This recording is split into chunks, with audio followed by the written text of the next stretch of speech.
death penalty in Canada dates back to Canada's earliest history, including its period as a French colony and, after 1763, its time as a British colony. From 1867 to the elimination of the death penalty for murder on July 26, 1976, 1,481 people had been sentenced to death, and 710 had been executed. Of those executed, 697 were men and 13 were women. The only method used in Canada for capital punishment of civilians after the end of the French regime was hanging. The last execution in Canada was the double hanging of Arthur Lucas and Ronald Turpin on December 11, 1962, at Toronto's Don Jail. The military used firing squad as the method of execution until 1999. The death penalty was de facto abolished in Canada in January 1963 and de jure in September 1999. In 1976, the Bill of Section 84 was enacted, abolishing the death penalty for murder, treason, and piracy. Some service offenses under the National Defense Act continued to carry a mandatory death sentence if committed traitorously, although no one was executed for that since 1945. Canada eliminated the death penalty for these military offenses, effective September 1, 1999. Arthur Lucas and Ronald Turpin were the last two Canadians to suffer the death penalty before the abolition of capital punishment. They were hanged in the Don Jail, back to back, shortly after midnight on December 11, 1962. Ronald Turpin, 29 years old, was fleeing the scene after stealing $631 from a Kingston Road restaurant in the East End of Toronto. He was stopped by Police Constable Frederick Nash, as he was attempting a getaway in his truck. During an exchange of gunfire, both were wounded, Nash fatally. Turpin had a long criminal record, and was known for fooling around with guns. Arthur Lucas, a pimp and hired killer from Detroit, was 54 years old. He was charged with the murder of a U.S. prosecution witness Thurland Crater, who had been hiding out in a Kendall Street rooming house. In November 1961, he traveled from Detroit to Toronto to murder Thurland Crater, who was scheduled to give evidence in a drugs trial along with his girlfriend, Carolyn Newman. Lucas returned to Detroit after the double murder, but was arrested next day, and extradited to Canada before he was convicted. The Canadian government held an emergency meeting on December 4, 1961 to decide whether to commute the two death sentences, but the motion was thrown out.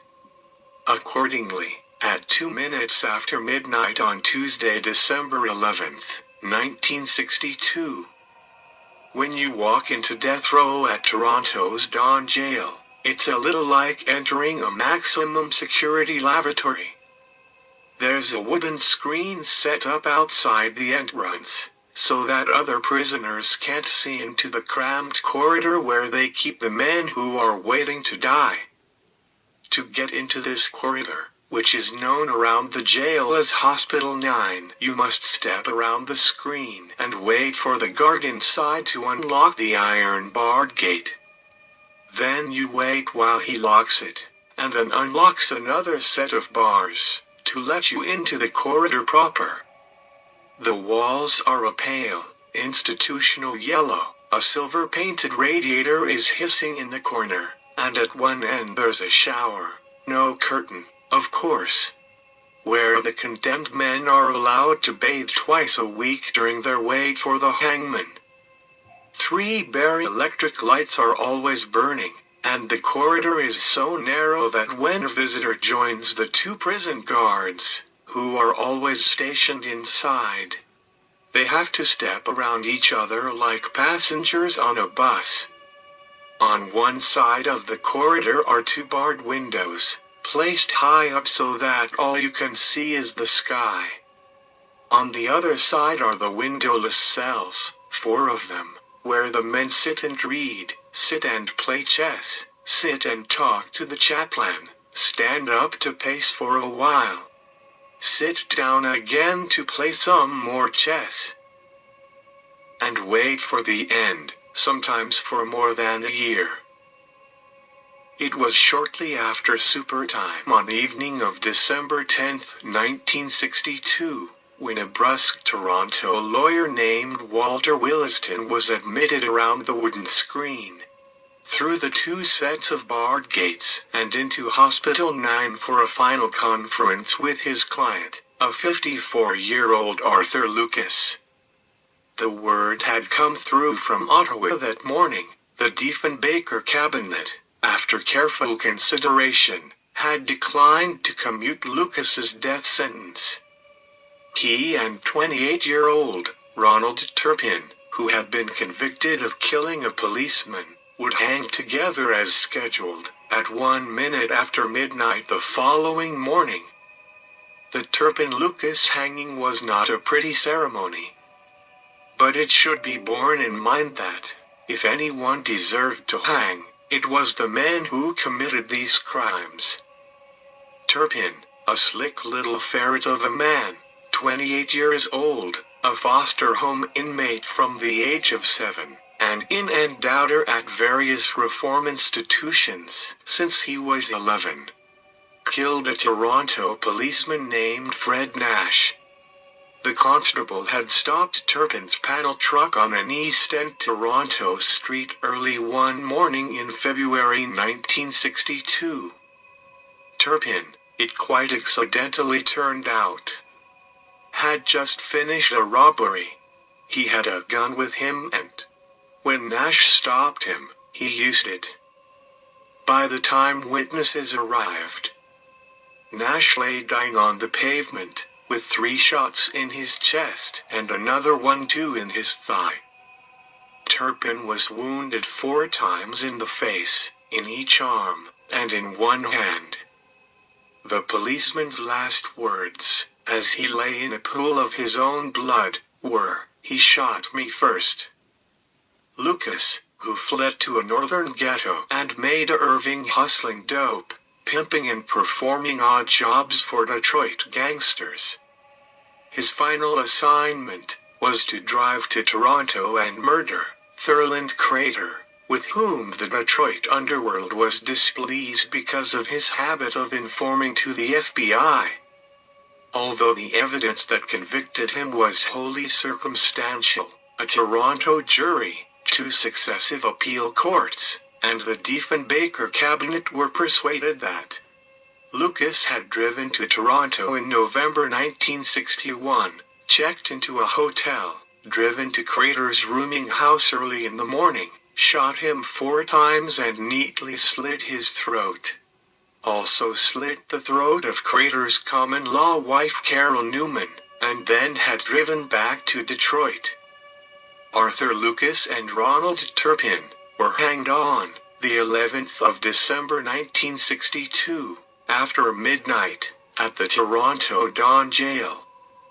Their last meal was potatoes, vegetables and steak tender enough to be eaten with a spoon. Knives and forks aren't allowed in Hospital 9, and all the plates must be cardboard. The hangman, a bustling, business-like man who learned his trade by practicing on stuffed dummies, handcuffed the men's hands behind their back. Then they walked the 40 paces to the gallows room. The door, a flat metal plate that has no handle and must be opened with a wrench, was already open. Flanked by 4 guards, the sheriff, the jail governor and Everett, the prisoners marched through and stood on the trap door. The hangman tied straps around their legs, positioned the men back to back, slipped black cloth hoods over their faces, adjusted the nooses and stepped back. The hangman asked if Turpin or Lucas had any last words. Nothing, they answered. Their cervical vertebrae had been neatly fractured at the base of the neck. Each man had a small bruise at one side of the nape where the knot had bit into the flesh as the rope jerked up short. Their heads were lolling close to their shoulders, but their hearts were still beating. At this moment, given luck and the resources of a modern hospital, both men could probably have been revived. But they continued to hang, their toes about 3 feet off the floor, swaying in gentle arcs. For the next 16 minutes, Dr. Hills stood on his stepladder, listening at their chests with a stethoscope until their hearts finally stopped. He certified death at 12:18 a.m. The hangman climbed the stepladder and cut the bodies down with a knife. A hospital orderly gently laid them out on stretchers and wheeled them into an adjoining room. There Jack Jarrett, the undertaker, wrapped the bodies, still clothed, in white sheets and placed them in 2 pine caskets he delivered to the jail that afternoon in a camouflaged panel truck. The loaded caskets were wheeled to a distant part of the jail where 2 coroner's juries were waiting. With the inquests over, the hanging party waited inside the jail until it was prudent to leave. Several hundred people, divided fairly evenly between anti-hanging pickets and the morbidly curious, were standing in freezing weather outside the jail. There was shouting, weeping and a few angry scuffles. The police made 4 arrests, 2 of them for drunkenness. It was long after 2 a.m. before the crowd dispersed. Thank you for watching Death Row.